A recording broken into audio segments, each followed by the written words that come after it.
Assalamualaikum warahmatullahi wabarakatuh.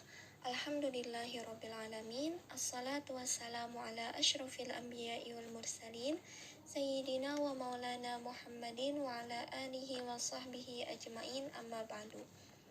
Alhamdulillah, pada hari ini, kesempatan kali ini kita dapat melanjutkan diskusi mata kuliah materi PAI SMA atau SMK yang akan dipresentasikan oleh kelompok 7 yang beranggotakan Laila Saufiah, Muhammad Alwi, dan Saiban dengan judul materi hadis dan kedudukannya.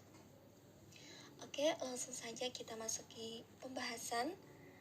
Yang pertama ada pengertian hadis tinjauan para ahli. Hadis menurut bahasa artinya baru. Hadis juga secara bahasa berarti sesuatu yang dibicarakan dan dinukil, juga sesuatu yang sedikit dan banyak. Adapun bentuk jamaknya hadis adalah ahadis. Hadis menurut istilah ahli hadis adalah apa yang disandarkan kepada Nabi SAW, baik berupa ucapan, perbuatan, penetapan, sifat, atau sirah beliau, baik sebelum kenabian atau sesudahnya. Adapun menurut ahli usul fikih, hadis adalah perkataan, perbuatan, dan penetapan yang disandarkan kepada Rasulullah SAW setelah kenabian. Adapun macam-macam hadis, di sini ada 3 macam hadis. Yang pertama hadis sahih. Hadis sahih didefinisikan oleh Ibnu As-Shalah sebagai berikut, yaitu hadis yang disandarkan kepada Nabi SAW yang sanadnya bersambung, diriwayatkan oleh perawi yang adil dan dhabit hingga sampai akhir sanad, tidak ada kejanggalan dan tidak berillat.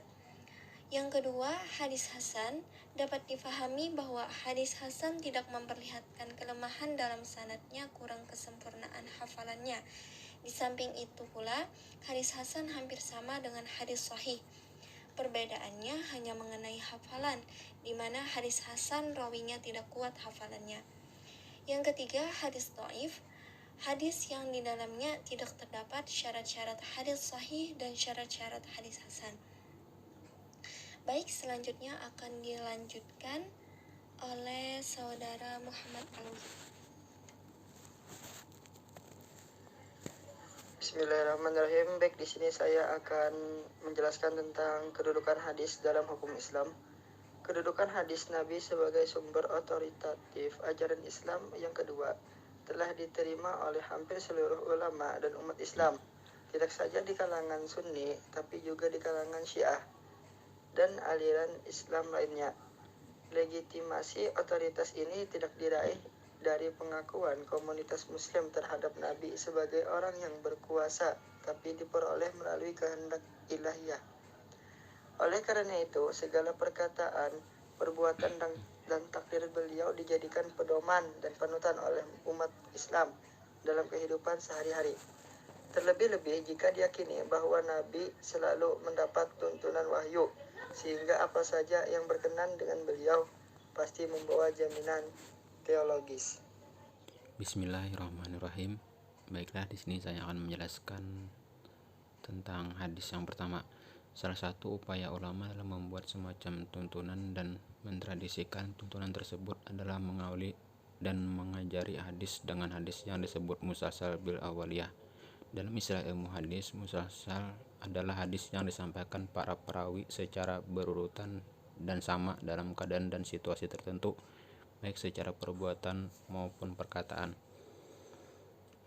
Artinya, hadis musalsal adalah hadis yang disampaikan para perawi secara berurutan dan sama dalam sifat dan keadaan tertentu, baik terkadang terdapat pada periwayatnya maupun dalam riwayat hadis tersendiri. Ya, sekian dari saya. Baiklah, sekian penjelasan materi dari kami kelompok 7 yang berjudul hadis dan kedudukannya. Salah hilaf mohon maaf. Wassalamualaikum warahmatullahi wabarakatuh.